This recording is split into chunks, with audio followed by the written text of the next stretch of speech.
नमस्कार, news India देख रहे हैं आप और आपके साथ मैं हूं सुरभि तिवारी। बुलेटिन की शुरुआत इस वक्त की बड़ी खबर के साथ करते हैं। चिराग पासवान ने बिहार सरकार पर गंभीर सवाल उठाए हैं। नीतीश सरकार पर चिराग पासवान ने हमला बोलते हुए ये कहा है कि बिहार में तो अपराधी बेलगाम हो चुके हैं।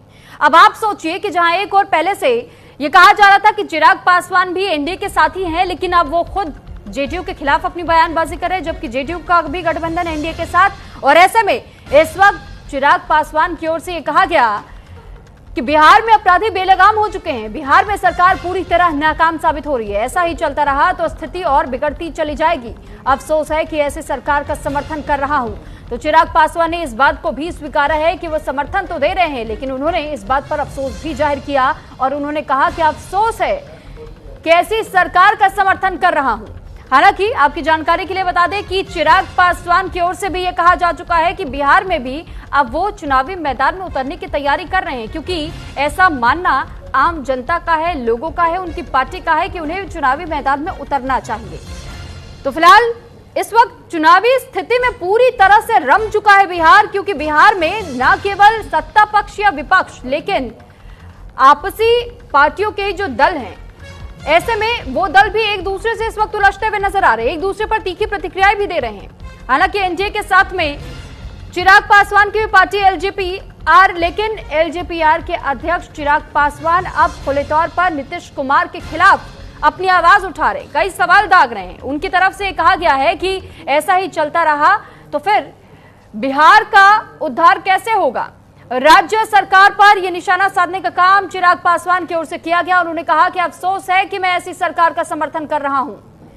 बिहार में सरकार पूरी तरह नाकाम है, ऐसा ही चलता रहा तो स्थिति और बिगड़ेगी, ये चिराग पासवान की ओर से कहा गया है।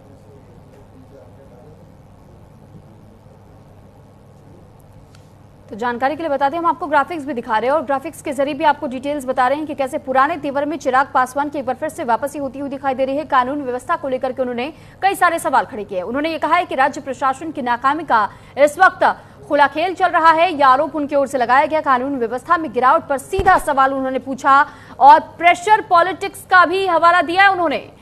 विधानसभा में 243 सीटों पर चुनाव की घोषणा होती है, नए गठबंधन की रणनीति क्या कुछ रहेगी, क्योंकि प्रशांत किशोर और जन स्वराज की तारीफ उन्होंने की। रणनीतिक सहयोग से नए समीकरण की कोशिश होगी।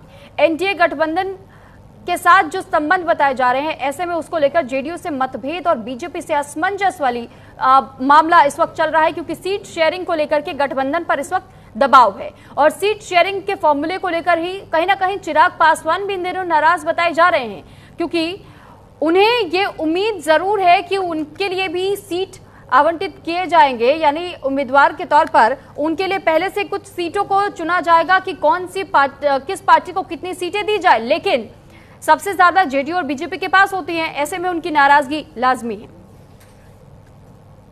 जिस तरीके से बिहार में आपराधिक घटनाओं की एक श्रृंखला सी बन गई है और प्रशासन पूरी तरीके से नतमस्तक दिख रहा है अपराधियों के सामने, ये बात सही है कि जो ये घटना घटी है ये जितनी निंदनीय है, जितनी शर्मनाक है, कार्रवाई भी हुई है, गिरफ्तारी भी हुई है, पर पहली बात ऐसी घटनाएं घट क्यों नहीं है।